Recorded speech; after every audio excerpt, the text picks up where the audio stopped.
Kita mulai saja ya. Yang lanjutannya.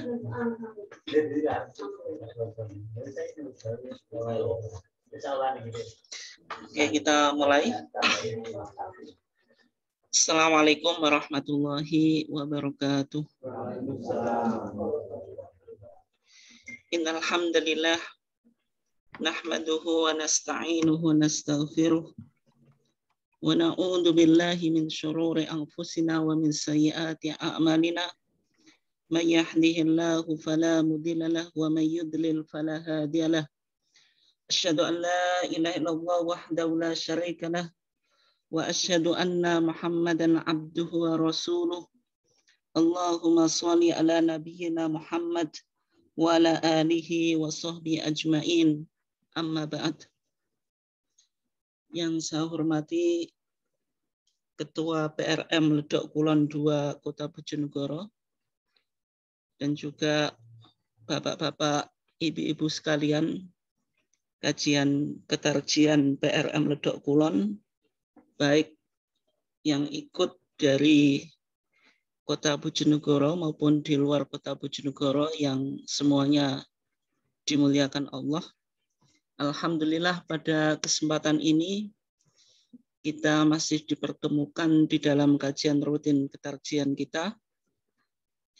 Dan juga selawat serta salam semoga tetap terlimpahkan kepada uswah kita, kepada qudwah kita yaitu Nabiullah Muhammad sallallahu alaihi wasallam. Bapak-bapak dan ibu-ibu sekalian yang dimuliakan Allah, insya Allah pada kesempatan ini kita akan melanjutkan materi kajian kita pada minggu yang lalu, yaitu masih kita akan membahas tentang tuntunan sholat menurut Tarjih Muhammadiyah yang merupakan putusan Munas Tarjih Jogja ke-29 tahun 2015. Bapak Ibu sekalian yang dimuliakan Allah, kalau kemarin kita sudah kaji tentang beberapa persiapan sebelum kita menjalankan sholat, mulai dari mengetahui waktu, kemudian maksudnya mengetahui waktu sholat, kemudian menutup aurat, dan juga harus suci dari hadas kecil maupun besar, dan juga pakaian, kemudian tubuh kita dan tempat sholat kita juga harus suci dari najis. Itu beberapa hal yang perlu untuk kita persiapkan sebelum kita mulai melaksanakan sholat. Kemudian pada kesempatan ini kita akan masuk pada kaifiyatus sholat atau tata cara sholat sebagaimana yang dipahami atau dirumuskan oleh Majelis Tarjih melalui Munas Tarjih ke-29 tahun 2015. Meskipun sebenarnya di dalam HPT jilid 1 kita sholat itu sudah diputuskan tahun 1929, yaitu di Solo. Artinya dalam HPT kita memiliki tuntunan sholat itu baik di HPT jilid 1 tahun 1929 di Solo, kemudian disempurnakan tahun 2015 di Jogja.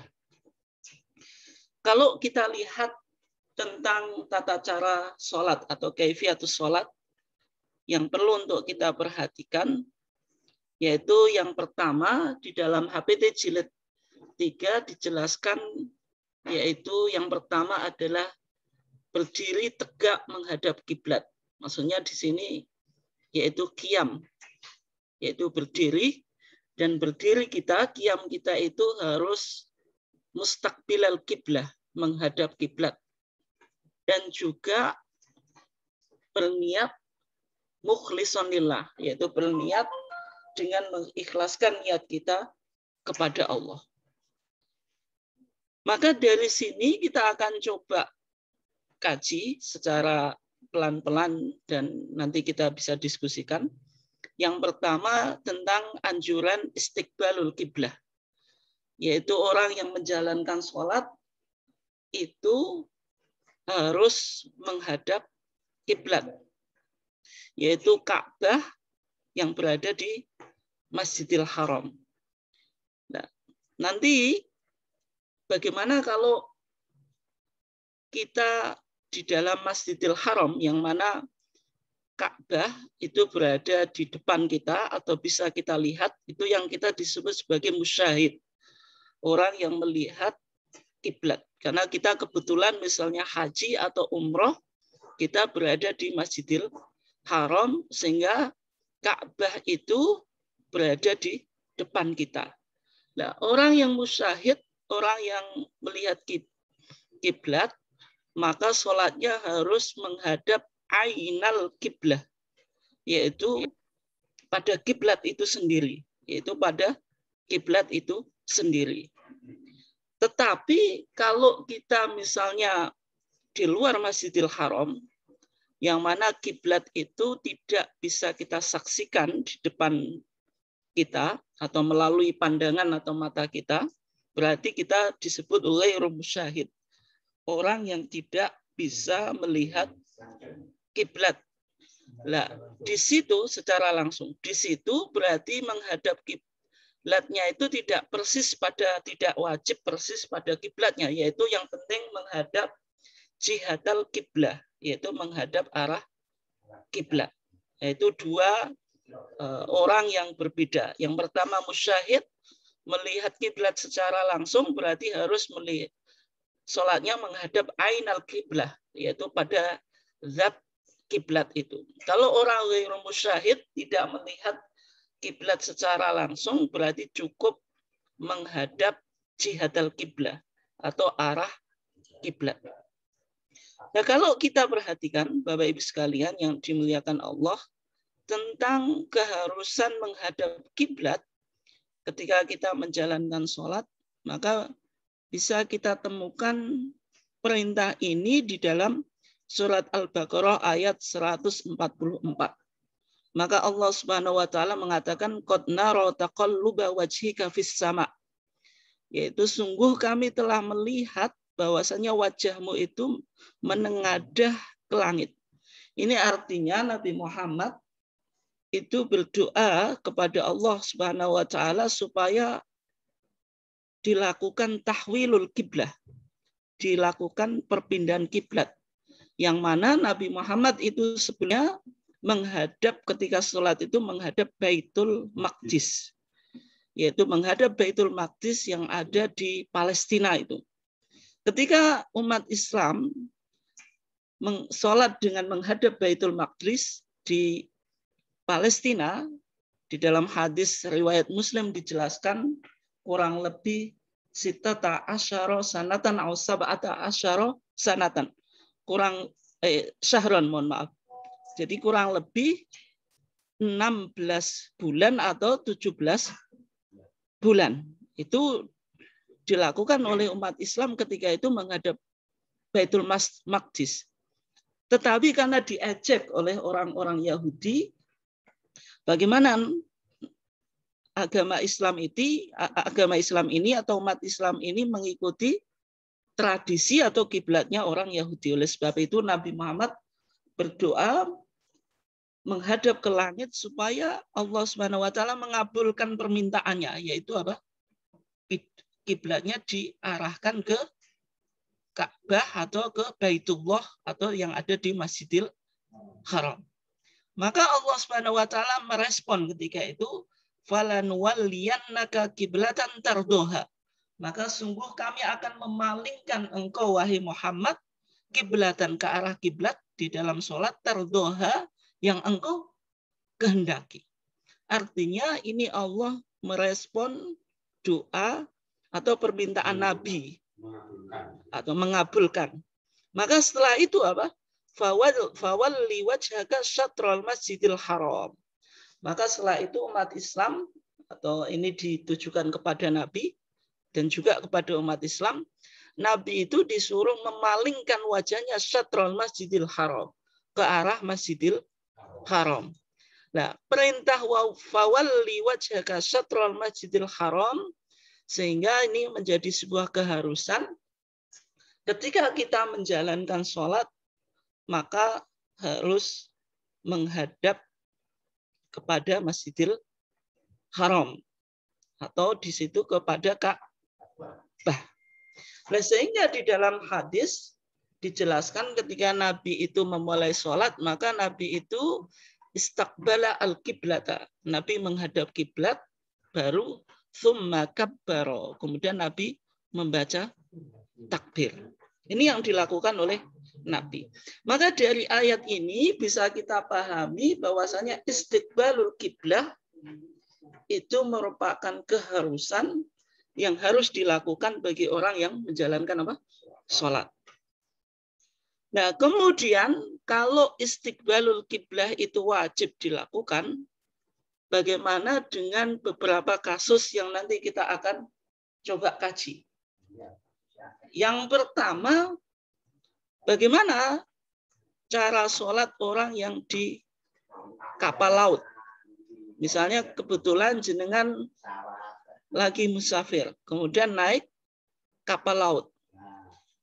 Kemudian masuk waktu sholat, jenengan berkewajiban menjalankan sholat. Bagaimana tata cara sholat ketika di kapal laut? Bagaimana cara menghadap kiblatnya?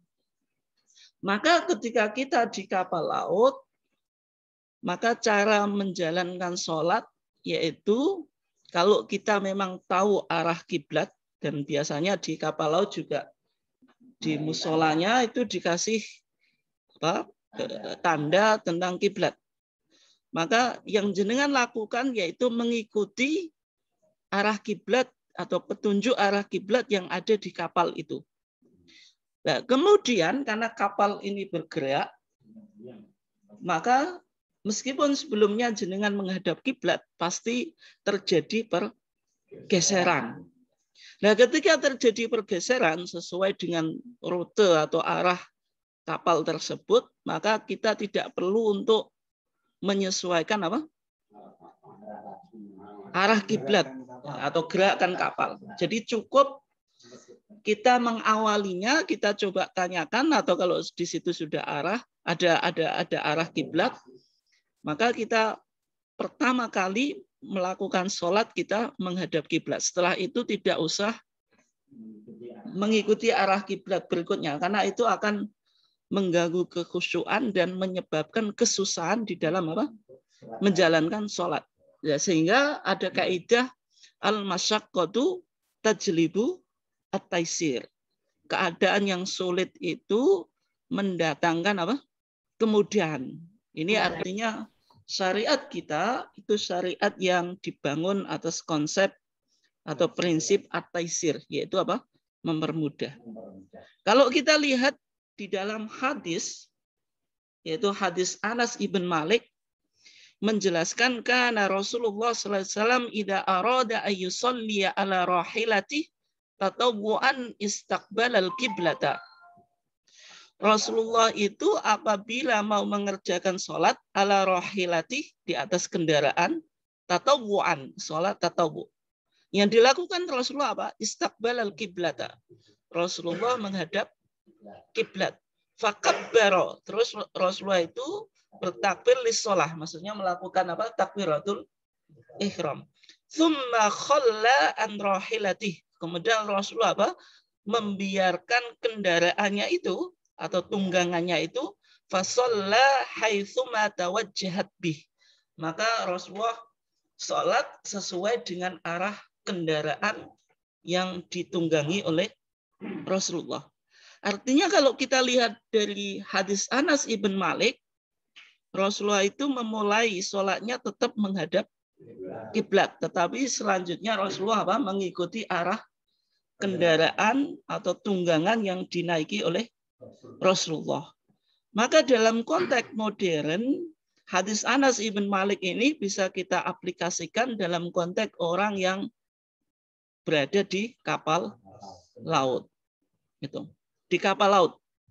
Nah, sekarang yang kedua, bagaimana kalau kita berada di angkutan umum? Yaitu sebuah kasus kita lagi musafir, kemudian kita naik pesawat, kereta api, bis, land, atau angkutan umum, yang mana angkutan umum itu sedang berjalan. Maka ketika kita menjalankan sholat, maka sholat kita itu cukup menghadap sesuai dengan arah kursinya dalam kendaraan itu. Artinya kita menghadap ke depan sesuai dengan posisi kursi kita. Tidak perlu kita mencari kiblat. Nah, berarti sholat kita menghadap ke arah manapun sesuai tempat duduk kita yang ada di pesawat, yang ada di kereta api atau angkutan umum. Dan tidak perlu kita misalnya menyerongkan duduk kita atau menyesuaikan kiblatnya. Maka itu akan menyebabkan kerepotan dalam kita menjalankan sholat, kemudian juga bisa jadi mengganggu orang yang berada di atau duduk di depan kita. Karena ini kan kendaraan kendaraan umum. Maka kalau di kendaraan umum atau angkutan umum itu sholat kita ya cukup sesuai dengan posisi duduk kita itu dan tidak perlu kita mengarahkan posisi kita ke arah kiblat. Nah, kenapa kok demikian? Ini juga dibangun atas prinsip at-taisir. Itu kemudian bahwasanya al-masatu tajlibu at-taisir. Bahwasanya hal yang sulit itu mendatangkan kemudahan. Kalau kita lihat di dalam hadisnya, ada hadis dari Ibnu Umar. Annahu qol, bahwasanya Ibnu Umar berkata, kana Rasulullah sallallahu alaihi wasallam yusolli ala rahilati haitsu ma tawajjahat bih. Rasulullah itu sholat di atas kendaraan haitsu ma tawajjahat bih, yaitu mengikuti arah kendaraannya itu berjalan. Ini hadis Ibnu Umar ini menunjukkan tentang atau bisa kita jadikan istimbat tentang kasus orang yang sholat di angkutan umum, yaitu cukup mengikuti posisi duduknya, tidak perlu untuk mengarahkan kursinya ke arah kiblat. Gitu. Kemudian selanjutnya Bapak Ibu sekalian yang dimuliakan Allah, pertama tadi kasusnya orang yang sholat di kapal laut. Yang kedua di kendaraan umum. Kendaraan umum itu tadi meliputi pesawat, kemudian mobil. Tapi mobil umum, bukan mobil pribadi. Yang mobil pribadi kita kaji di sekarang ini. Berarti mobil umum, baik bis atau land ataupun yang lainnya, yang penting itu angkutan umum bukan milik pribadi. Nah, kemudian yang ketiga yaitu cara sholat di kendaraan pribadi. Yang mana kita lagi menaiki kendaraan pribadi, meskipun kendaraan itu misalnya menyewa, kita rental kendaraan, tapi kita yang mengendarai. Yang mengendarai atau yang menyupir.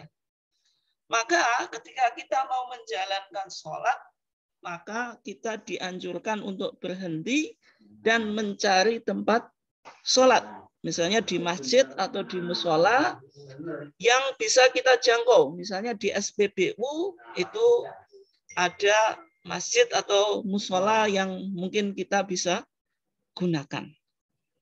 Dan bagaimana cara mengerjakan sholatnya? Yaitu tetap kita mengerjakan sholat secara normal, yaitu menghadap ke kiblat. Karena kita sholatnya di masjid atau di musola.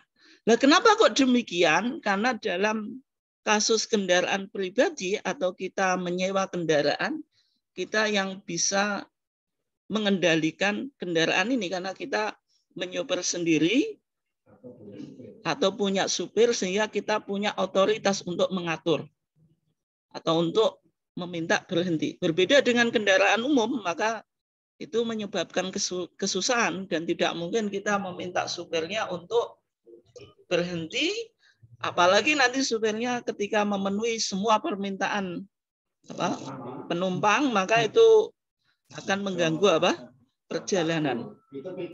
Nah, itu. Ya, kecuali kalau misalnya piknik, kita rental, rekreasi secara bersama-sama, supirnya kan bisa kita atur. Nah, semacam itu tetap kita mencari masjid atau musola yang terdekat dan kita menjalankan sholat secara normal dan menghadap kiblat. Tetapi dalam kasus misalnya kita sangat terburu-buru, kita mengejar timetable, jadwal atau schedule, misalnya pesawat atau kereta api atau apapun, yang mana kita meskipun menaiki kendaraan pribadi, tetapi kita mengejar waktu. Dan kalau kita berhenti di SPBU, sholat di masjid atau di musola bisa menyebabkan ketinggalan. Maka dalam keadaan terburu-buru tersebut, kita boleh sholat sesuai dengan cara yang terdahulu. Berarti langsung mengikuti arah mobil atau kendaraan pribadi kita. Tidak perlu untuk menghadap kiblat. Ini 3 kasus ya. Yang pertama di kapal laut, kemudian yang kedua kondisi orang yang berada di kendaraan umum, kemudian yang ketiga cara sholat di kendaraan pribadi. Nah, kemudian selanjutnya bagaimana cara sholat orang yang sakit? Orang yang sakit dan tidak bisa bergerak banyak, itu maka sholatnya itu berbaring dan tidak perlu untuk menghadap kiblat. Ya, misalnya di rumah sakit, misalnya kondisi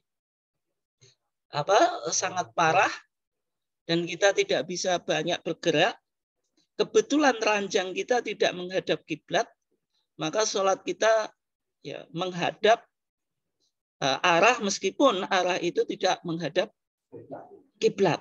Itu. Ini bagi orang yang sakit yang tidak bisa banyak bergerak. Maka begitu juga orang yang tidak mengetahui arah kiblat. Misalnya kita berada di sebuah tempat yang kita tidak membawa kompas, tidak membawa HP, dan tidak ada orang yang bisa kita tanyai tentang arah kiblat. Maka ketika itu kita melakukan ijtihad. Ijtihad di sini mencari arah kiblat sesuai kemampuan kita. Dan ketika itu kita sholat sesuai dugaan kita yang kita anggap itu arah kiblat. Maka sholat semacam itu sah. Karena Allah Subhanahu wa taala mengatakan walillahil masyriqu wal maghrib. Allah itu yang memiliki timur dan barat, fa aynama tuwallu fathamma wajhullah. Maka kemanapun arah kamu berpaling, maka di sana dikatakan fathamma wajhullah. Maka di sana ada wajah Allah. Artinya kita bisa menghadap Allah meskipun tidak menghadap kiblat.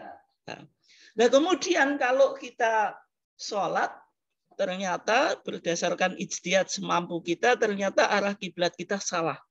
Setelah itu datang orang kemudian apa? Ngasih tahu ternyata arah kiblat kita salah. Maka kondisi semacam itu banyak ulama yang mengatakan sholatnya sudah sah, tidak perlu untuk i'adah atau mengulangi. Tetapi kalau mau memulai sholat baru karena sudah dikasih tahu arah kiblat yang betul, maka harus diikuti, tidak boleh mengikuti arah kiblat yang dulu atau lama yang terjadi apa?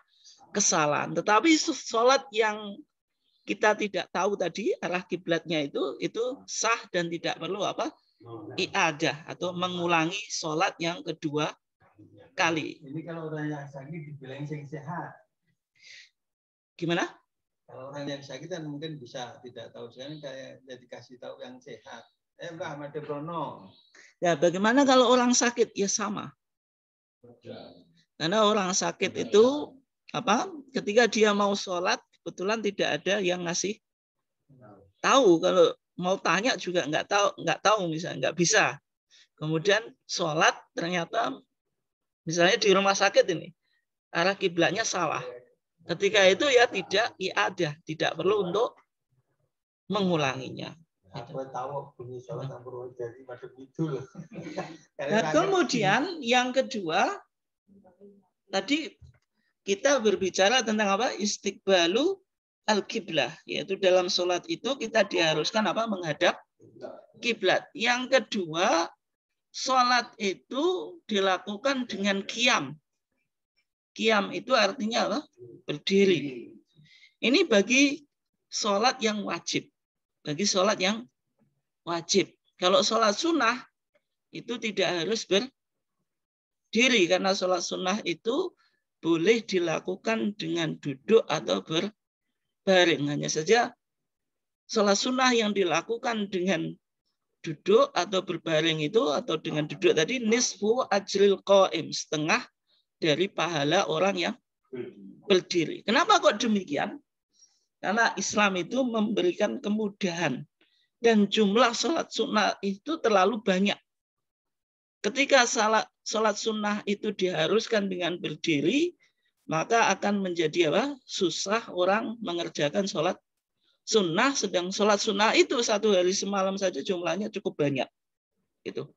Kalau kita mau menunaikan semua sholat sunnah sehari semalam pun, saya kira kita hampir mayoritas kita tidak bisa melakukan. Qobliyah, ba'diyah, kemudian sholat duha, kemudian sholat tahajud, sholat ba'dal wudhu, sholat tahiyatul masjid, itu sangat banyak sekali. Sehingga karena jumlah sholat nawafil atau sholat sunnah itu banyak, sehingga muncul kemudahan bahwasanya sholat sunnah itu boleh dilakukan dengan duduk meskipun orangnya tadi qadir alal qiyam atau mampu untuk berdiri. Tapi kalau sholat wajib, ketika kita masih mampu berdiri, kita lakukan dengan duduk, maka tidak sah. Kecuali li'udrin syar'iyyin, kecuali ada uzur. Misalnya kita lagi sakit, kita tidak bisa berdiri, maka boleh sholat dengan duduk. Tidak bisa duduk, boleh sholat dengan berbaring. Nah, dalil tentang qiyam atau berdiri itu apa? Ini ada dari Al-Quran dan As-Sunnah. Yang pertama, Allah Subhanahu wa taala mengatakan apa? Hafidhu 'alas sholawati was sholatil wusta wa qumu lillahi qanitin. Wa qumu, berdirilah kamu sekalian, artinya sholat itu berdiri ini. Wa qumu ini kan perintah, bentuk imperatif atau fi'lul amri yang menunjukkan qiyam, berdiri itu wajib. Lillahi, kepada Allah, qanitin, dengan khusyuk. Maka Allah menjelaskan bahwasanya sholat itu dianjurkan untuk apa? Berdiri. Ada perintah waqumu, berdirilah kamu sekalian lillahi, kepada Allah. Itu. Atau karena Allah. Kemudian yang kedua ada hadis Imran ibn Husain. Imran ibn Husain ini seorang sahabat yang mempunyai keluhan penyakit yang namanya bawasir. Bawasir itu dalam konteks modern ya penyakit ambeien. Ketika itu Imran ibn Husain konsultasi atau bertanya kepada Nabi tentang sholat yang mana beliau mengidap penyakit ambien. Maka ketika Rasulullah ketika diceritakan atau mendengar keluhannya Imran ibn Husain, maka Rasulullah memberikan solusi tentang tata cara sholat. Maka Rasulullah mengatakan apa? Sholli qa'iman. Sholalah kamu berdiri. Fa illam tastati faqa'idan. Tetapi kalau engkau tidak mampu berdiri, faqa'idan, maka duduk. Fa illam tastati fa'ala jambin. Kalau engkau tidak mampu, maka sholatlah dengan apa? Berbaring. Ini artinya ada beberapa tingkatan. Kalau kita masih mampu berdiri, maka tidak boleh sholat dengan duduk. Ketika tidak mampu berdiri, karena ada udzur tadi, maka kita dianjurkan sholat duduk. Kalau tidak bisa duduk, maka berbaring. Ini penjelasan dari hadis Imran ibn Husain. Nah, kemudian Bapak-bapak dan ibu-ibu sekalian yang dimuliakan Allah. Ketika kita mengkaji tentang hadis Imran ibn Husain tadi, bahwasanya Rasulullah mengatakan sholli qa'iman fa illam tastati faqa'idan. Kalau engkau tidak mampu berdiri, maka sholatlah dengan duduk. Yang menjadi pertanyaan ketika kita sholat duduk itu, duduknya bagaimana? Apakah duduknya duduk iftirash? Kayak duduk yang kita lakukan di tahiyat awal atau tasyahud awal, atau duduk tawaruk kayak yang kita lakukan pada tasyahud akhir, atau bolehkah duduk dengan tarabuk?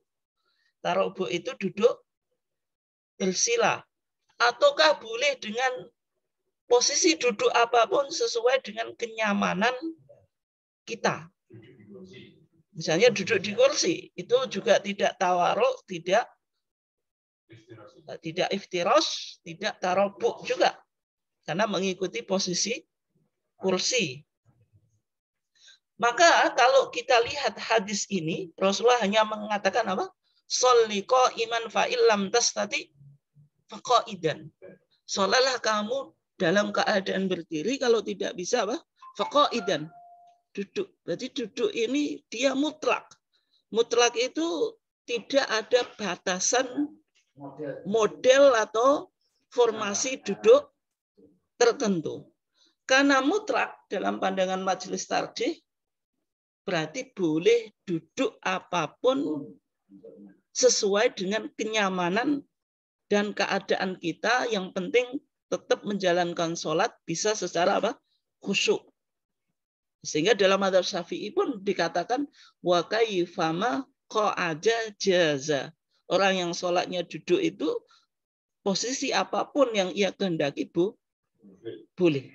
Sehingga kalau Bapak Ibu sekalian pernah umroh atau haji di Masjidil Haram atau di Madinah Munawwarah ataupun negara-negara Arab itu secara umum, karena kebanyakan orang di sana gendut gitu, gemuk-gemuk, itu secara umum sholatnya pakai kursi.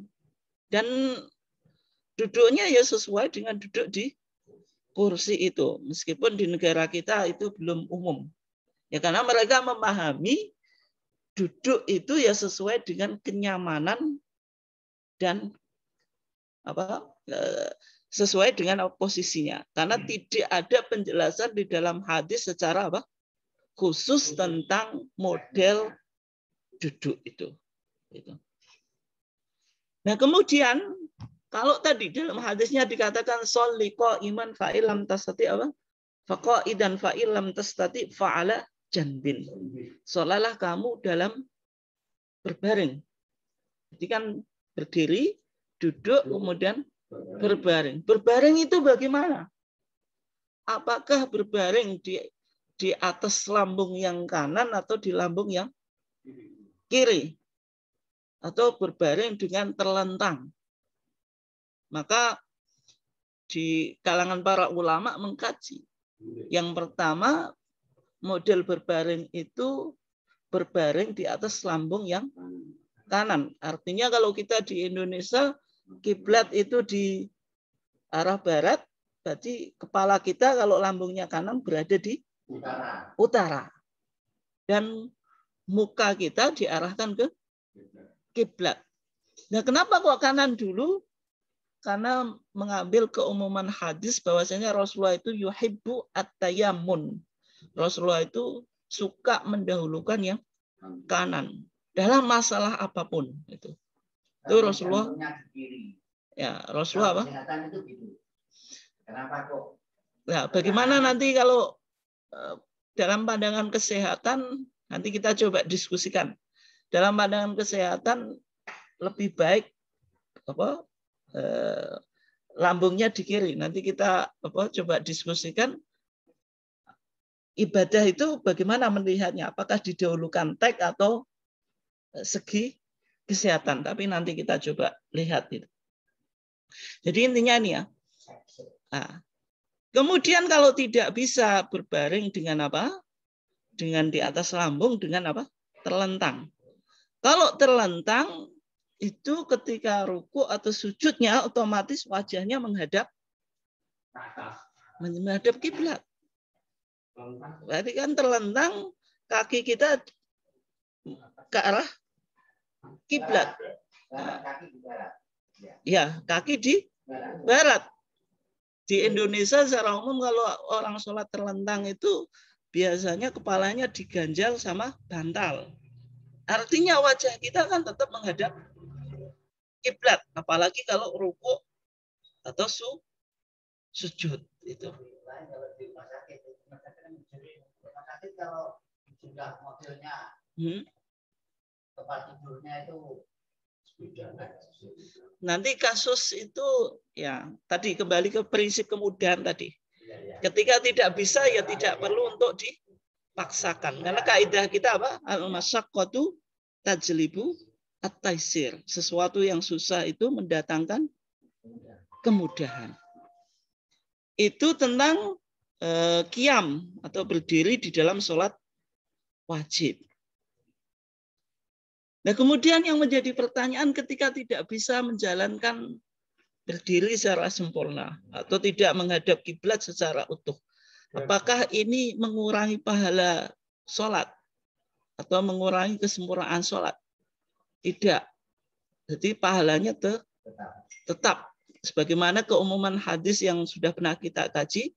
Idza maridal abdu aw safara, kalau seorang itu sakit atau bepergian, orang bepergian itu kan melakukan apa? Qashar. Salatnya tidak utuh karena diringkas. Maka kataballahu ma kana alaihi mithla ma ya'maluhu apa? Muqiman sahihan. Maka Allah akan menulis pahalanya sebagaimana dia dalam kondisi sahihan, sehat, mukiman, bermukim. Artinya itu tidak mengurangi pahala. Karena kondisi yang susah yang mendatangkan kemudahan. Kemudian selanjutnya yang ke C yaitu bicara tentang niat. Ketika kita bicara niat, maka niat itu menjadi syarat atau rukun dari setiap ibadah. Itu ada perbedaan di kalangan para ulama. Nanti kita coba diskusikan. Niat itu syarat atau rukun. Bedanya syarat dengan rukun itu apa? Kalau syarat, syarat dan rukun itu semuanya harus dikerjakan. Tapi syarat itu di luar pekerjaan.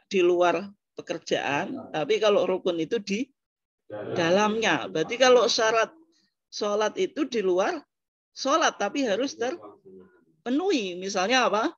Harus suci dari hadas kecil dan besar. Menutup aurat itu bukan bagian sholat. Karena tidak ada bagian sholat menutup aurat.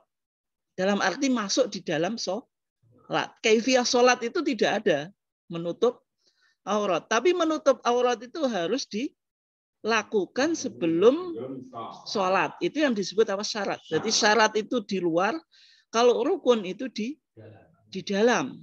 Sehingga takbiratul ihram itu rukun karena di dalam sholat. Al-Fatihah itu rukun karena di dalam sholat. Gitu.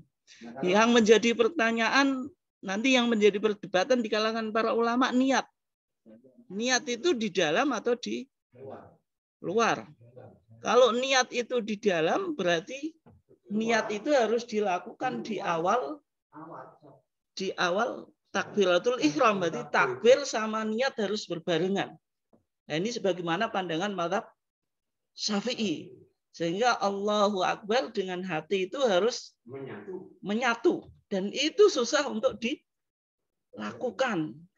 Sehingga sebelum itu berarti syarat. Tapi kalau dibarengkan dengan apa? Dengan takbiratul ihram di awal sholat itu berarti rukun. Yang menjadi alasannya orang usoli, baca usoli. Nah, kenapa saya baca usoli itu di luar sholat itu? Ya nanti kita coba diskusikan. Ada pembahasan secara khusus. Apa yang usoli nanti kita coba diskusikan. Intinya niat itu meskipun dibilang rukun, tapi sebenarnya lebih dekat pada syarat. Gitu. Yang lebih dulu, misalnya rukun sholat itu kalau urut yang lebih dulu apa? Takbiratul ihram. Jadi takbiratul ihram itu harus berdiri dulu atau enggak? Ya, berdiri. Berarti dulu mana berdiri sama takbiratul ihram? Tadi katanya takbiratul ihram.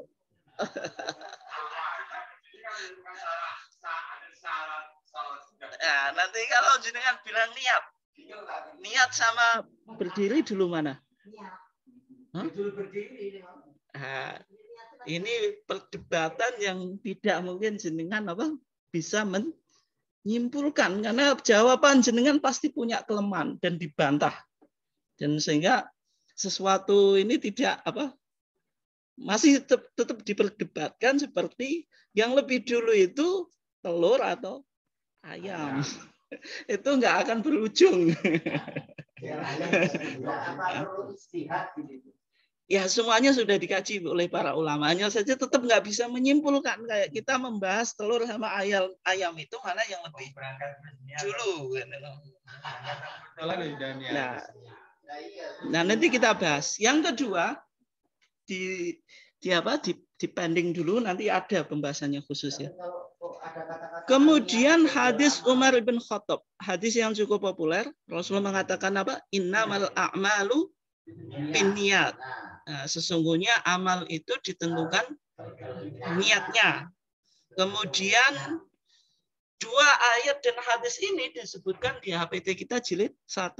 Di HPT jilid 3 disebutkan, ini yang menarik karena jarang disampaikan di masyarakat. Ada hadis yang cukup populer tetapi istimbatnya, pemahamannya tidak populer. Yaitu hadisnya apa?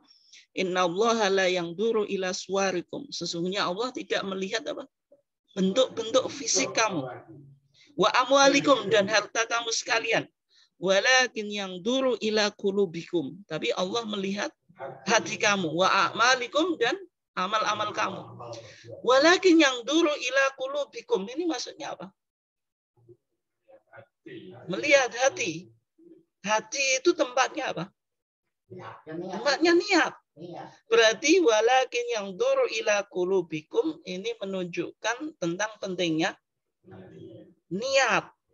Kanan tempatnya niat itu di dalam hati. Ini hadis yang cukup populer tetapi jarang dipahami semacam itu. Jadi walakin yang duru ila qulubikum itu bicara tentang niat.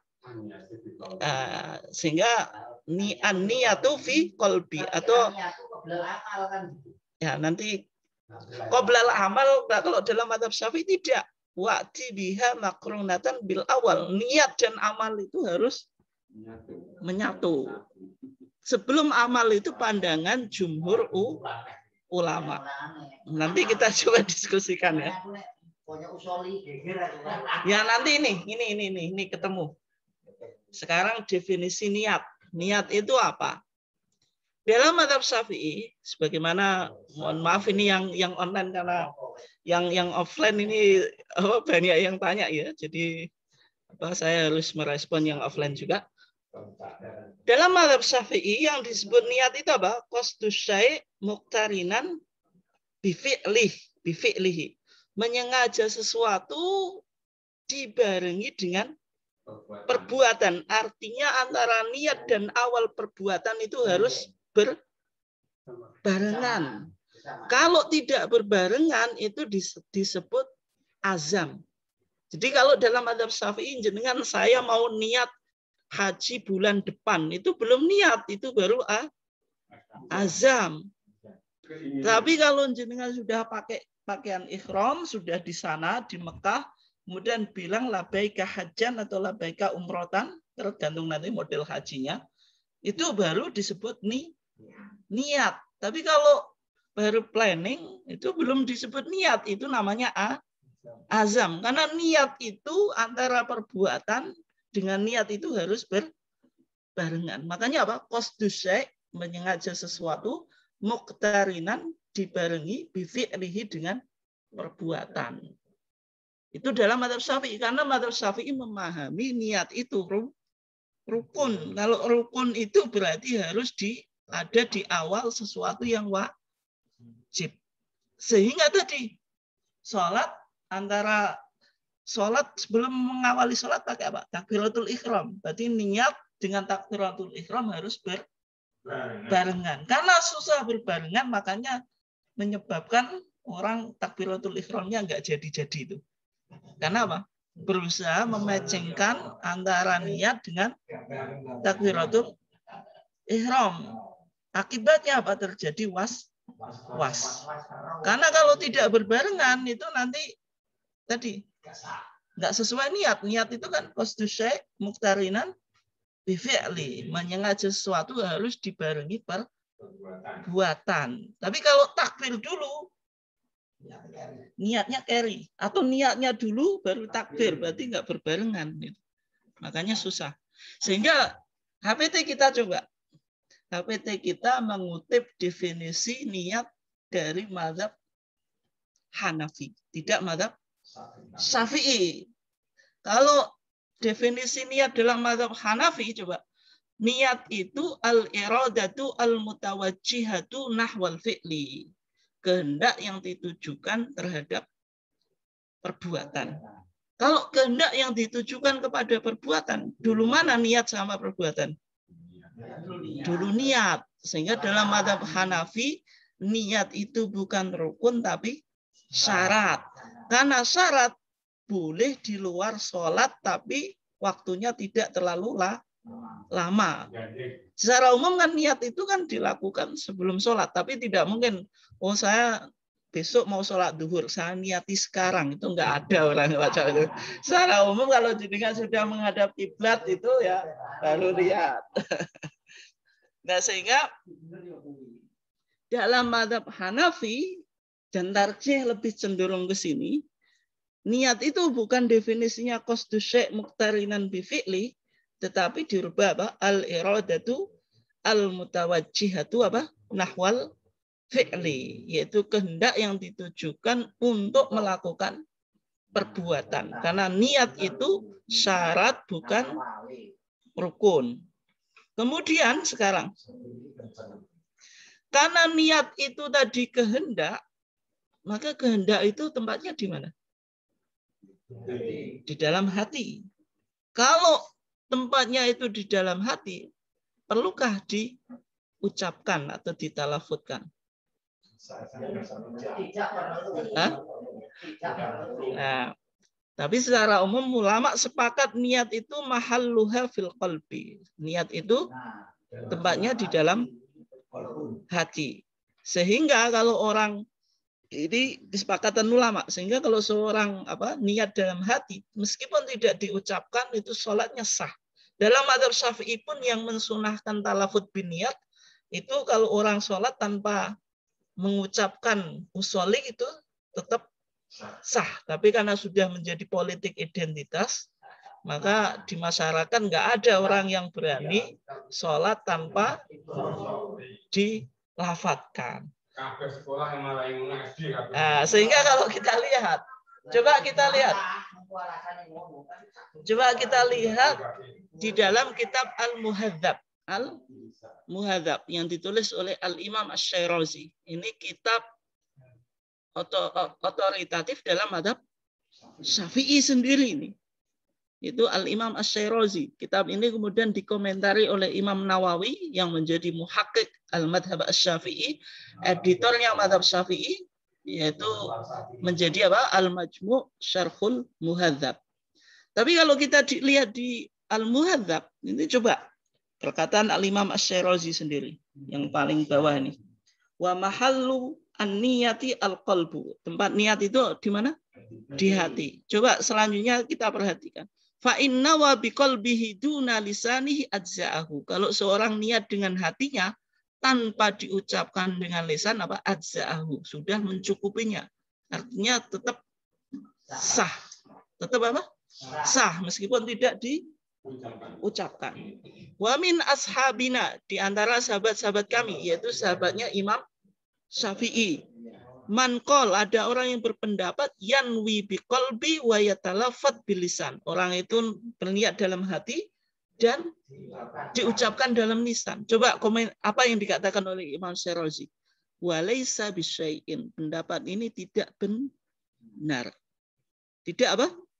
Benar. Siapa yang mengatakan? Al-Imam Syirazi. Mazhabnya apa? Syafi'i. Kenapa kok tidak benar tadi?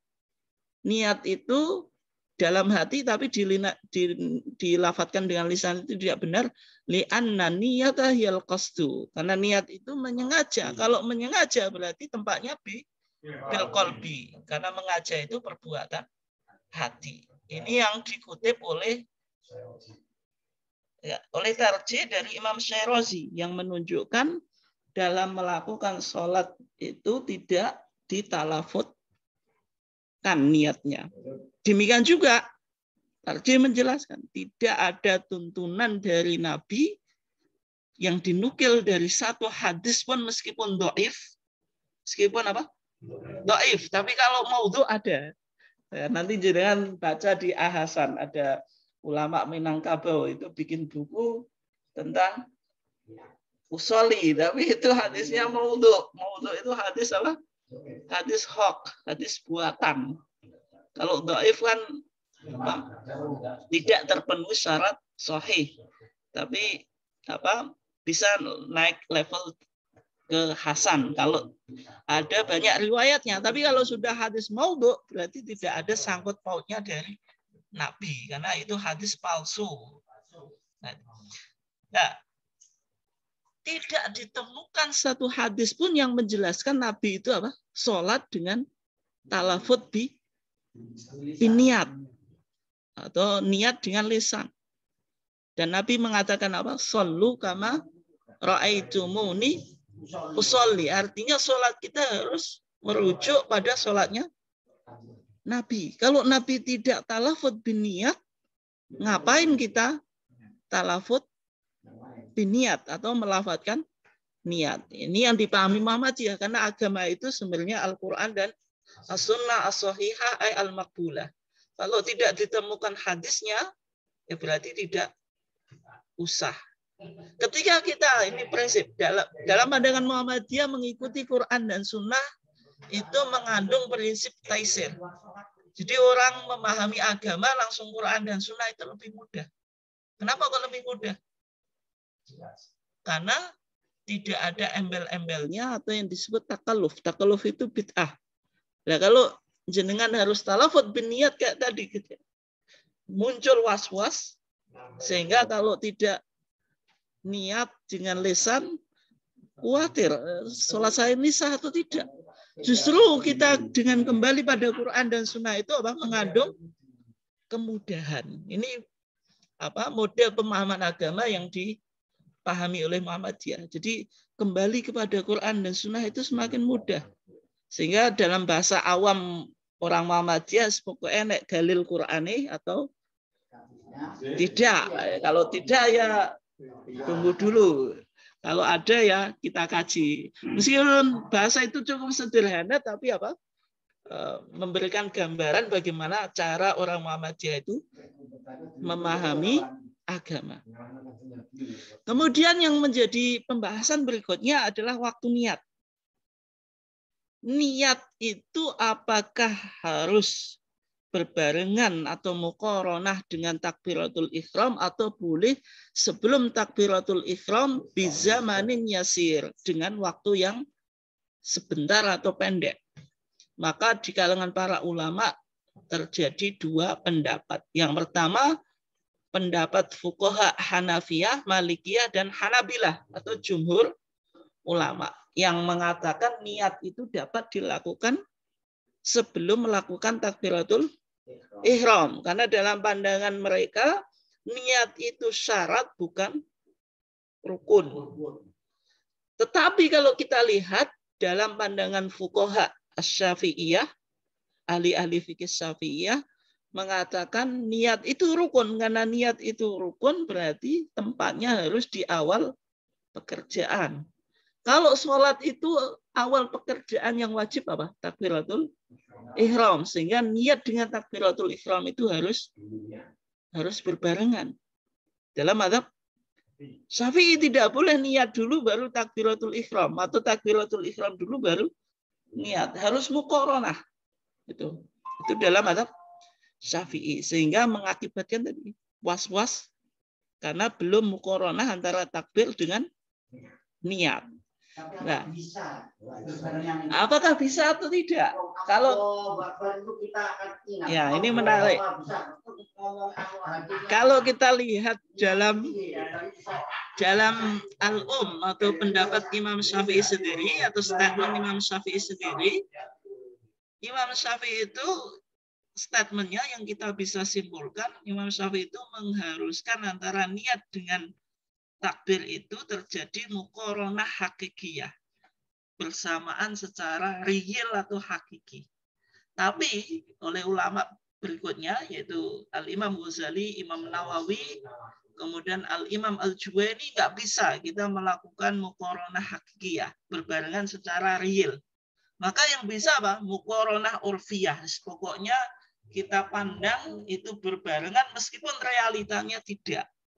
Itu katanya siapa? Imam Ghazali, Imam Haramain, dan Imam Nawawi. Karena yang di pemahaman Imam Syafi'i ini terlalu susah untuk diamalkan. Oleh sebab itu mereka melakukan apa? Penafsiran. Itu problem yang ada di dalam mazhab Syafi'i. Kemudian tadi, kalau usolli itu memang disunahkan. Tapi usolli itu dilakukan sebelum takbiratul ihram.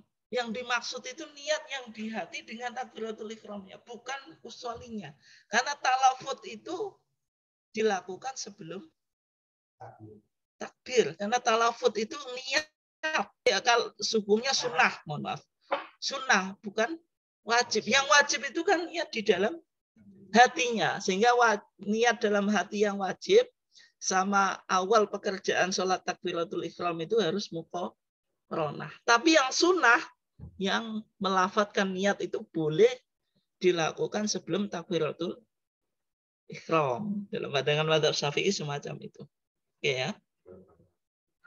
Kemudian selanjutnya yang kedua, yaitu mengarahkan pandangan ke tempat sujud saat berdiri. Jadi dalam pandangan tarjih, sholat tadi kan dilakukan apa? Qiyam, berdiri. Ketika berdiri itu mata kita melihat kemana? Lurus ke depan atau boleh tengok kanan, tengok kiri dalam sholat. Maka dalam pandangan tarjih, posisi mata kita itu diarahkan ke masjid. Masjid itu tempat sujud atau makanu as-sujud. Kenapa kok demikian?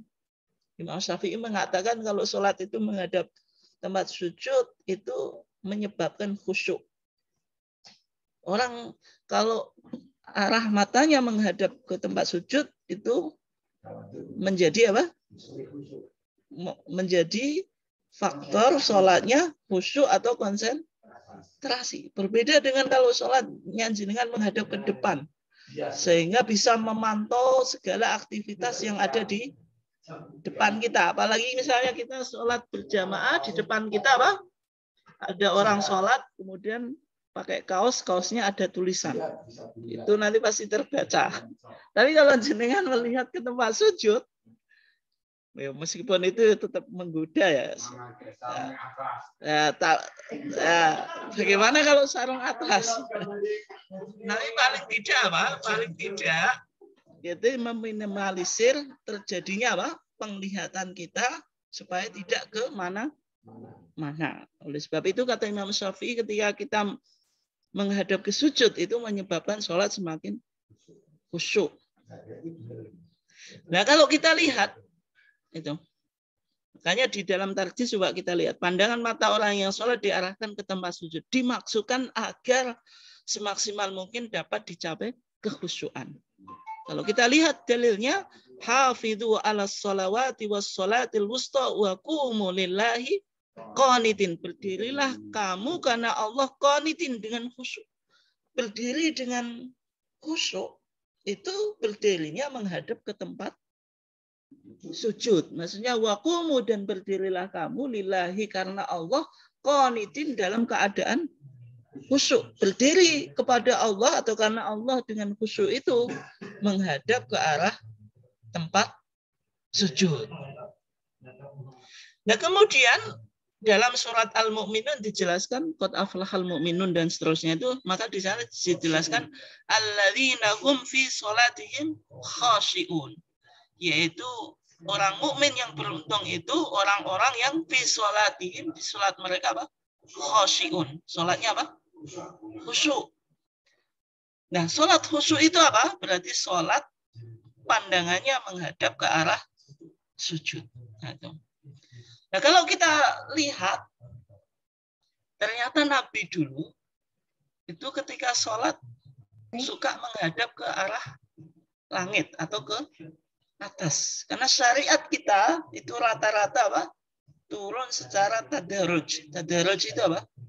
Secara bertahap atau gradual, tidak secara langsung. Dulu Nabi itu sholat nggak menghadap tempat sujud, tapi menghadap ke langit. Dulu para sahabat ketika sholat itu ngobrol. Jadi ketemu apalagi orang asing di dalam sholat, tanya kamu dari mana, orang mana. Itu biasa dilakukan apa? Sahabat. Kemudian turun atau Nabi menjelaskan sholat itu kita bermunajat kepada Allah sehingga tidak boleh untuk berbicara. Demikian juga Nabi dulu. Dulu itu Nabi ketika sholat itu suka menghadap langit. Maka dijelaskan di dalam hadis Abu Hurairah. Ana Rasulullah sallallahu alaihi wasallam idza shalla, apabila Rasulullah itu salat apa? Rafa'a basarahu ila sama. Rasulullah suka melihat apa? Ke langit. Maka ketika Rasulullah suka melihat ke langit, fa nazalat alladzina hum fi shalatihim khashi'un. Maka turun ayat yang menjelaskan qad aflahal mu'minun, di antaranya alladzina hum fi shalatihim khashi'un. Orang yang sholat khusyuk itu tidak menghadap ke atas dan arah pandangannya itu ke tempat sujud. Maka yang dilakukan Nabi apa? Fatok to'a ra'sahu. Rasulullah apa? Menundukkan kepalanya. Kemudian juga setelah ayat ini turun, maka Nabi mengancam para sahabat yang melakukan sholat itu dengan menghadapkan pandangannya ke langit. Maka Nabi mengatakan layan tahiyanna aqwamun yarfa'una absarahum ila sama'i fis shalah. Hendaklah orang-orang yang mengangkat pandangannya ke langit itu segera apa? Diakhiri. Maka dijelaskan aula tarji'u ilaihim. Nanti jangan-jangan pandangannya enggak kembali lagi, tetap apa? Enggak ke langit. Tapi ini maksudnya ini bukan makna literal, tapi artinya apa? Menunjukkan betapa kerasnya larangan tersebut. Ini kan artinya bahasa kinayah. Ya secara real ya tidak mungkin tetap mendangak ya, tapi apa? Tetap bisa kembali ya. Yang menunjukkan apa? Larangan ini apa? Keras gitu. Ini tentang bahwasanya di dalam sholat kita dianjurkan apa? Mengarahkan pandangan ke tempat sujud.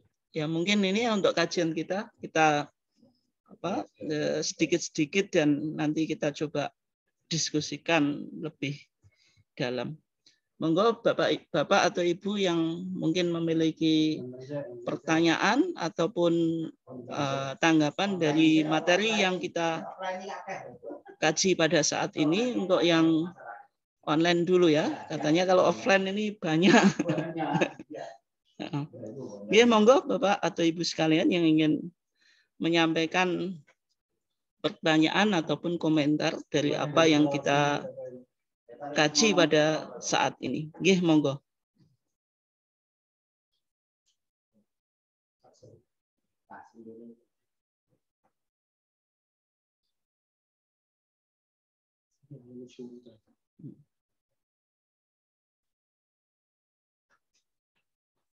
Sulawesi nggak ada? Nggih, monggo dari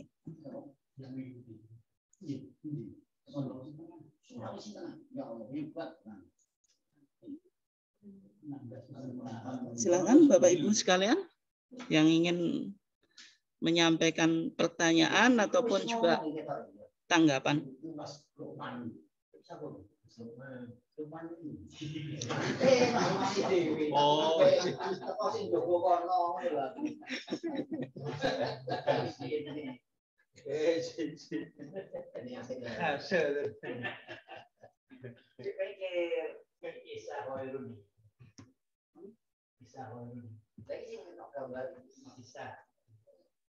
Ya, monggo. Kalau tidak, saya kasih kesempatan untuk yang offline itu.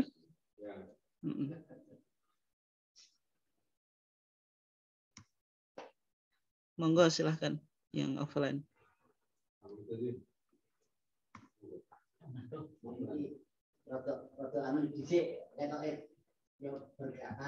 Berkaitan dengan sholat tapi tidak seperti tadi.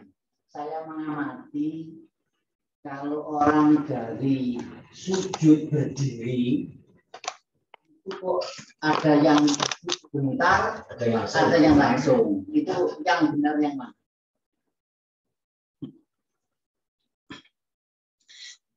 Ya, mungkin saya coba jawab ya.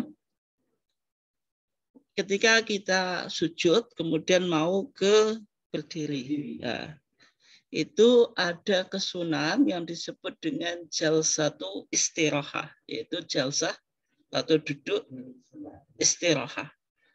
Duduk istirahah itu dilakukan ketika kita sudah sujud ke berdiri. Maksudnya sujud yang kedua untuk berdiri ke rakaat berikutnya, kecuali pada rakaat yang kedua, karena rakaat kedua itu sudah duduk iftirash secara umum ya, tidak perlu untuk apa? Duduk sebentar, karena secara umum otomatis ya langsung berdiri itu. Nah, jalsatu istirahah itu disunahkan untuk ditakhfif. Takhfif itu apa? Diperingan, dalam artian waktunya itu tentu berbeda dengan duduk antara dua sujud yang mungkin agak lama. Karena itu apa? Duduk supaya kita beristirahat supaya bisa berbangkit ke rakaat berikutnya. Tapi kalau sholat tidak pakai duduk iftirash, duduk istirahat itu nggak apa-apa, karena sunnah. Tapi itu secara umum ya akan menyebabkan kesusahan. Susahnya apa? Langsung soalnya ngangkatnya gitu. Tapi secara umum yang dianjurkan apa? Untuk melakukan jalsah istirahah. Dan sunnahnya itu ditakhfif. Takhfif itu diperpendek. Artinya tidak lama duduknya, kan cuma plek terus naik gitu. Tapi ini saya tanyakan itu hadis itu ya saya nggak baca sendiri ya. Dan saya melihat saya selama belajar sholat dulu ngaji tidak pernah ada begitu. Ya baru saya pergi ke sini kok ketemu seperti itu. Ternyata orang yang saya tanya itu itu pada saat memang orang yang sudah tua, yang mungkin mau berdiri langsung itu nggak mampu, kangelan, sehingga bisa apa istilahnya sebentar. Tapi bukan perbuatan sunnah itu omongannya gitu. Apa itu bisa itu Rasulullah pada saat tua itu gitu katanya. Apa betul itu? Ya, duduk istirahat ya, karena sunnah itu Nabi terkadang melakukan, terkadang apa? Tidak. Dan umdah atau hadis induk dalam sholat itu disebut hadis al-musi sholatahu, atau orang yang sholatnya itu gak karu-karuan bahasa Jawanya, atau sholatnya itu banyak kesalahan. Ketika ada seorang sahabat yang namanya apa? Khalid ibnu Rafi, itu masuk ke Masjid Nabawi kemudian melakukan apa? Sholat. Dan di antara kesalahan fatalnya apa? Tidak melakukan tumakninah. Maka ketika selesai sholat, Khalid ibn Rafi ini enggak menyapa Nabi, mengucapkan salam sama Nabi, direspon salamnya, tapi setelah itu Nabi mengatakan apa? Irji fasolli fa innaka lam tusolli. Kembali sholatlah lagi, sesungguhnya engkau belum sholat. Itu dilakukan sampai 3 kali. Kemudian Khalid ibn Rafi ini aku ya Rasulullah ma uhsin ghair. Saya enggak bisa selain cara ini. Akhirnya sama Rasulullah diajari.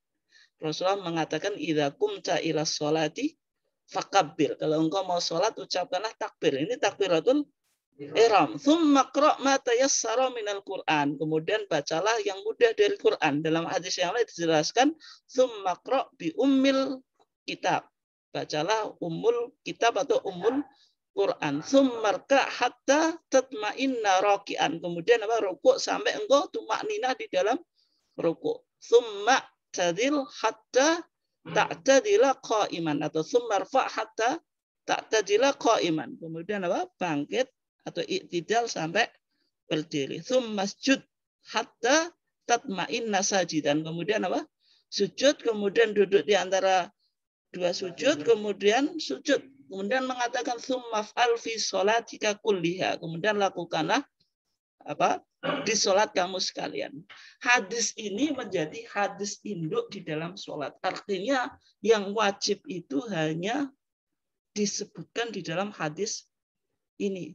Yang tidak disebutkan hadis di dalam hadis ini artinya hukumnya hanya sunnah. Berarti yang wajib apa tadi? Takbiratul ihram. Baca Al-Fatihah. Rukuk, iktidal, sujud. Duduk di antara 2 sujud, kemudian sujud lagi. Sujud kan 2 kali. Nah, kemudian meskipun tidak disebutkan dalam hadis ini, tapi ulama menyimpulkan dari beberapa hadis, di antara yang wajib itu ditambah apa? Tasyahud akhir sama salam. Itu yang wajib. Artinya selain ini sunnah. Ya meskipun sunnah kan kita ngaji itu untuk mengetahui saja, tapi tetap harus diamalkan. Kalau tidak ya berarti kita bakhil. Misalnya sholat kita ambil Al-Fatihahnya saja, nggak baca iftitah, kemudian apa? Surat. Itu sholatnya tetap sah, tapi itu orang bakhil. Sholatnya ya tetap sah secara hukum, tetapi secara kualitas ya kurang sempurna itu. Saya simpulkan begini. Ya. Apakah sholat yang tidak khusyuk tetap sah? Sah. Ya, kalau khusyuk itu berkaitan dengan hati secara umum. Kalau tidak khusyuk, kita kan kadang-kadang ingat apa tadi. Itu tidak bisa. Sampai Ali bin Abi Thalib saja kan diuji Nabi, dikasih surban, suruh sholat 2 rakaat. Ternyata yang dipikirkan tetap mikir surban juga, nanti yang dipilih apa kan? Karena konsentrasi secara totalitas itu tidak mungkin dilakukan oleh, nah itu kan harus dilatih. Yang kita lakukan hanya apa? Mencoba melaksanakan bagaimana kiat-kiat sholat khusyuk. Misalnya memahami artinya, sehingga dalam tarjih kita ketika baca Quran itu kan tsumma qra'il Fatihah, tsumma qra' suratan, bacalah Al-Fatihah. Kemudian baca surah. Tapi bagaimana cara membacanya? bitadabburin wa tartil, dengan tadabbur dan tartil. Tadabbur itu apa? Memahami yang kita baca. Nah kalau nggak bisa, intinya harus dicari kata kuncinya.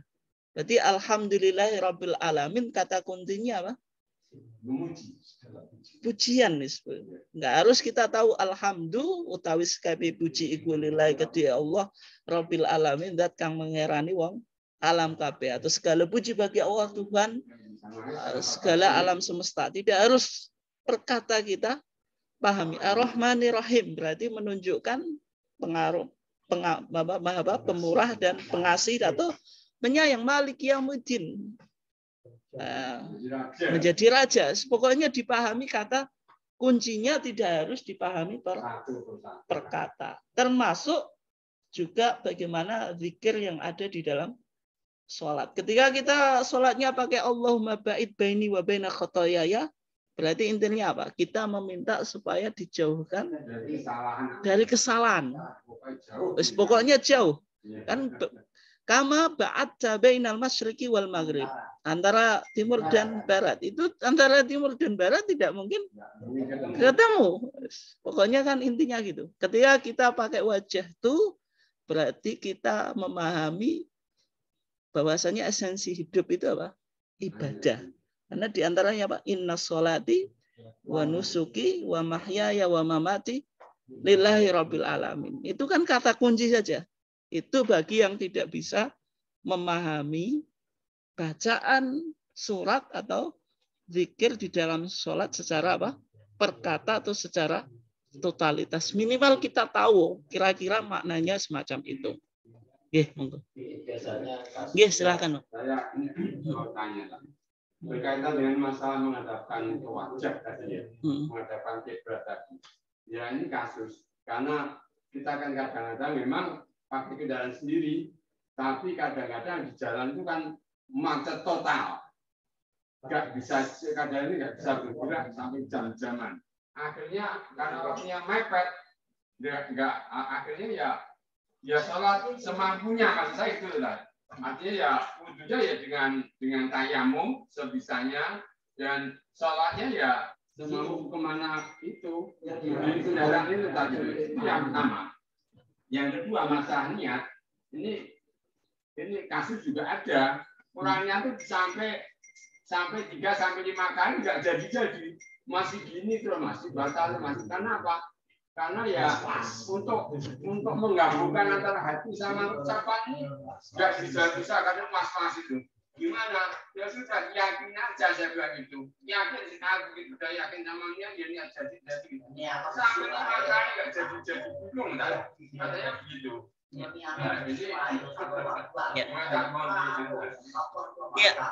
Ini pertanyaan menarik ya. Yang kita bahas tadi ada pertanyaan tentang istiqbalul kiblah, yaitu menghadap kiblat. Yang sebagaimana yang sudah kita bahas tadi, kalau orang yang sholat di dalam kendaraan pribadi, yang mana orang ini bisa mengendalikan kendaraannya, maka sebaiknya sholat mencari masjid atau musola di SPBU atau musola atau masjid umum, dan sholat menghadap kiblat secara normal. Nah, ada pertanyaan, bagaimana kalau kita meskipun pakai kendaraan pribadi tetapi kondisi macet, yang mana waktu sholat tinggal sebentar atau sudah mau keluar waktu sholat, kita ingin sholat, bagaimana? Ya dalam situasi tersebut ada 2 opsi. Yang pertama jamak dan qashar kalau itu musafir. Kalau tidak musafir, misalnya dalam kota gitu, bagaimana? Kalau dalam kota sendiri kita tidak musafir, maka yang kita lakukan apa? Sholat di kendaraan. Sebagaimana tadi, sebagaimana kasus meskipun kita pakai kendaraan, tetapi kita terburu waktu. Tapi tadi yang dicontohkan kan nggak mau mengejar schedule atau jadwal penerbangan. Tadi kan yang dicontohkan kan itu. Berarti ketika kita mau mengejar waktu atau schedule penerbangan atau kereta api dengan kita naik kendaraan pribadi, berarti tadi kan tetap sholat di kendaraan. Demikian juga tadi macet itu kasusnya sama itu.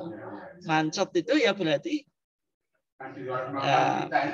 karena di luar kemampuan kita, meskipun kita yang nyopir sendiri, itu berarti tetap dilakukan sholatnya di dalam kendaraan dan tidak perlu menghadapkan kiblat atau menghadap ke kiblat itu.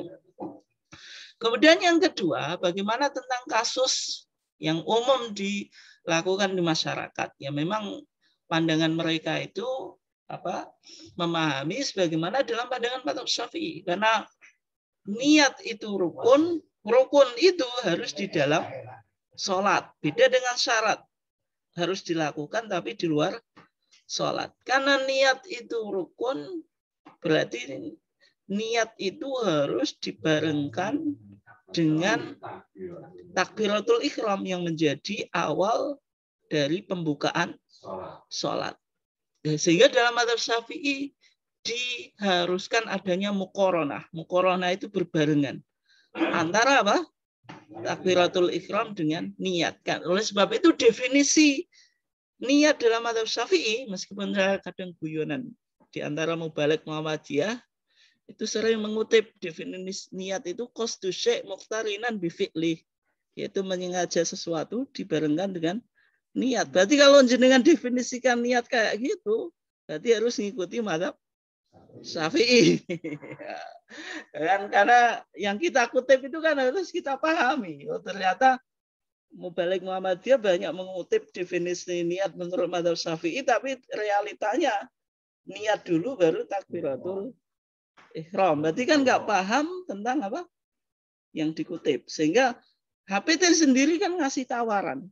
Kita niat itu definisinya bukan qasdu syai' muqtarinan bi fi'li, tapi tadi mengutip pendapat Imam Hanafi atau mazhab Hanafi, al-iradah al-mutawajjihatu apa? Nahwal fi'li. Kehendak yang ditujukan atas suatu perbuatan. Kalau kehendak itu kan berarti kehendak itu sebelum melakukan perbuatan, tidak harus berbarengan. Itu yang ditawarkan oleh tarjih. Ya, sehingga definisi niat itu tidak lagi qasdu syai' muqtarinan bi fi'lihi, tapi al-iradah al-mutawajjihatu apa? Nahwal fi'li. Nah, itu. Tapi kalau pengertiannya begini. Nggih. Berarti ini salahnya ini berpendapat ya. Iya. Kalau mereka mengatakan bahwa niat itu termasuk rukun, ya kan? Karena rukun berarti diawali rukun itu dengan niat sebelum takbiratul ihram. Bagaimana? Ya, namanya niat kan gini dalam atau fasahihin niyata qoblal amali wa'ti biha makrunatan bil awali.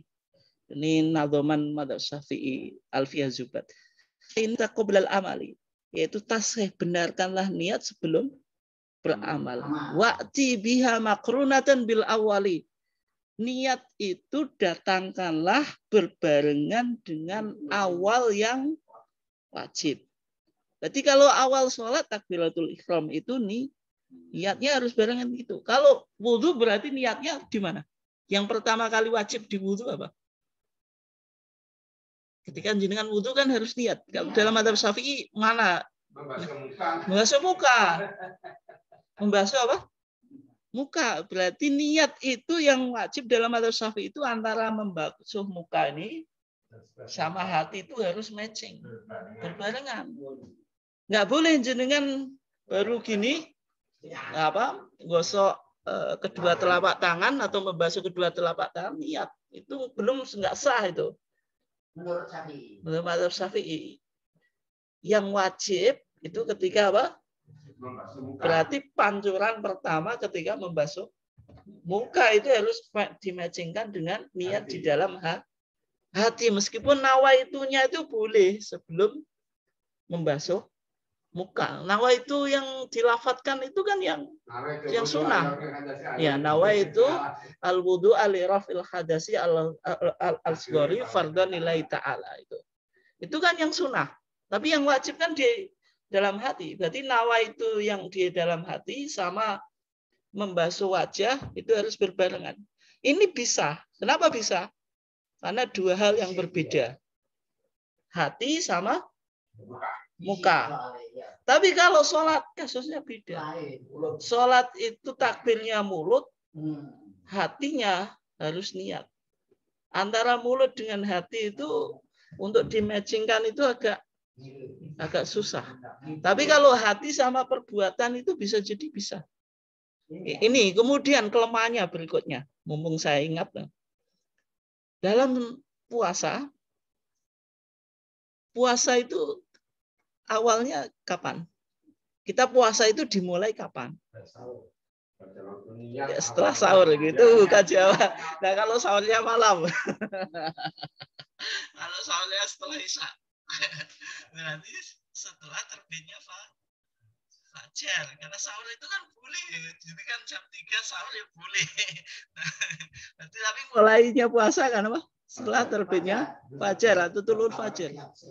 Tadi niat harus dilakukan apa? Di awal perbuatan yang wajib. Awal wajibnya puasa Pak. Wajibnya jenengan tidak boleh makan dan minum itu. Terbitnya apa? Fajar.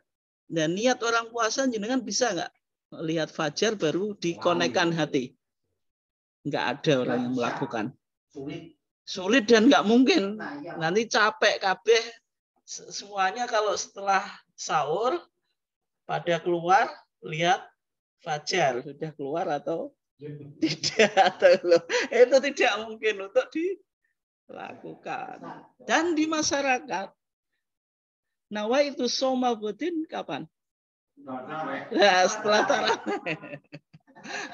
Nah, sehingga dalam madzhab Syafi'i itu dalam kasus puasa tidak bisa muqarana antara niat dengan terbit fajar. Menunjukkan pandangan ini kan tidak begitu kuat. Karena apa? Ada kelemahan. Jadi seperti begini ya. Apa masalah-masalah sholat itu apa nggak ada contoh betul dari Rasulullah atau sahabat itu pada saat itu nggak tanya kepada Rasulullah itu gimana? Apakah masalah niat itu mulai kapan dan aku nggak ada hadis yang jelas gitu loh. Ya. Sehingga menimbulkan umat-umat yang sekarang ini berpendapat macam-macam itu. Padahal dalilnya seluruh itu muni usolli. Karena nanti apa? Seluruh itu muni karabi kembali apa mulu menurut imam. Jadi saya kan kadang-kadang bingung begitu itu, seperti itu. Ya. Ya, ini ada pertanyaan menarik ya.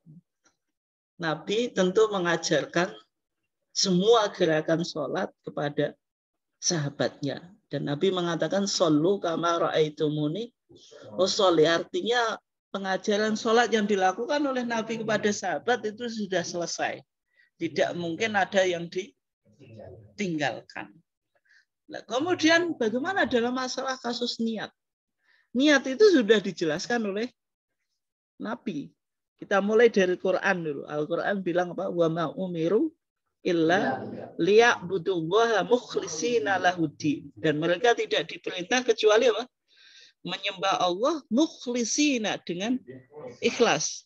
Kita bicara ikhlas berarti bicara apa? Bicara hati, bicara niat. Artinya orang itu diperintah menyembah Allah berarti ibadah itu harus ikhlas intinya. Kemudian hadis menjelaskan innamal a'malu biniat. Segala perbuatan itu ditentukan niatnya. Berarti kalau ibadah mahdhah lebih utama disertai niat. Sesuatu yang mubah itu jadi ibadah tapi kalau diniati. Kalau ibadahnya mahdhah menjadi wajib untuk diniati karena untuk membedakan mana ibadah, mana yang kebiasaan. Mana yang ibadah, mana yang kebiasaan. Sehingga niat itu harus ada. Hanya saja yang menjadi perdebatkan niat itu masuk rukun atau syarat. Rukun dan syarat itu tidak ada di zaman Rasulullah. Karena itu muncul setelah era perkembangan apa? Ilmu fikih.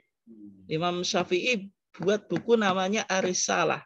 Imam Abu Hanifah, Al-Imam Abu Hanifah sebagai imam yang pertama sudah mendirikan madrasah atau madhab, kan itu ibaratnya. Itu kan ilmu yang berkembang berikutnya. Nah, yang menjadi masalah Quran dan hadisnya sama, tapi bagaimana penafsirannya kok berbeda. Nah, itu wajar karena apa? Al-Quran dan hadis itu nanti dibagi menjadi 4. Ada yang qat'iyyu tsubut, transmisinya pasti, itu pasti Quran. Al-Quran itu tidak boleh disoal. Misalnya dengan bilang surah Al-Ikhlas, sahih atau tidak? Atau dhaif.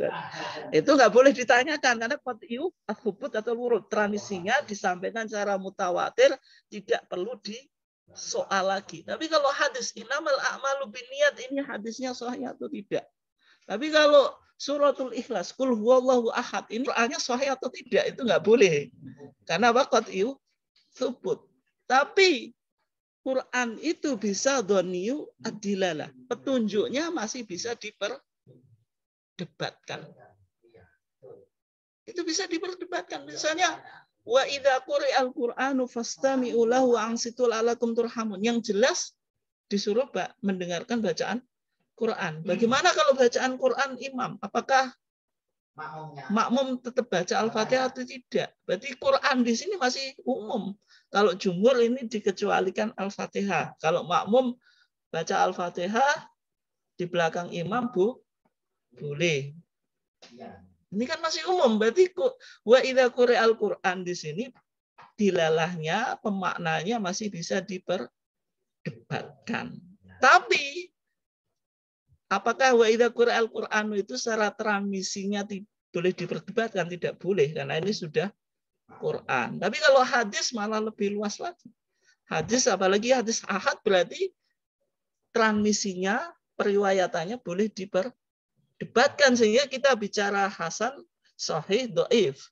Kemudian belum lagi dilalahnya atau pemahamannya. Sehingga kalau pemahamannya bisa jadi beda-beda. Karena hadis juga jumlahnya banyak. Sehingga masalah fikih itu kebanyakan apa? Dhoniyah. Dhoniyah itu apa? Tidak pasti.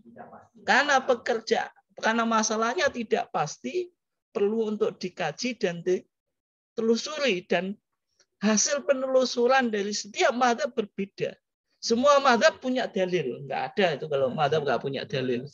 Semuanya punya dasar. Dan itu justru keragaman yang ada di Islam.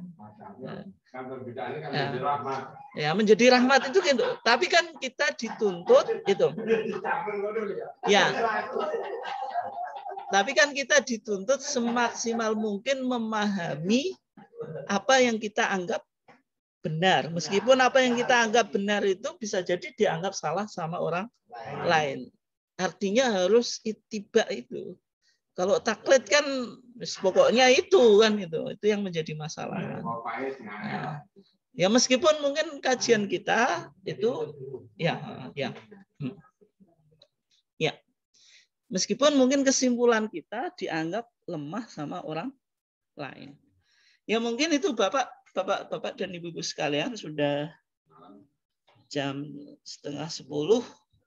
Saya cukupkan ya. Terima kasih atas partisipasinya dari Bapak-bapak dan Ibu-ibu sekalian yang ikut di dalam kajian kita. Terima kasih Pak Danhar, kemudian Pak Mustafid yang sudah mencoba men-share di beberapa grup, kemudian juga Bapak-bapak dan Ibu-ibu baik di Bojonegoro dan mungkin di luar Bojonegoro ada dari Sulteng Tengah, Sulawesi Tengah juga. Terima kasih. Dan insya Allah kita akan lanjutkan di dua minggu yang akan datang. Terima kasih Bapak Ibu sekalian. Kita cukupkan dengan bacaan hamdalah. Alhamdulillahirabbil alamin. Wassalamualaikum warahmatullahi wabarakatuh.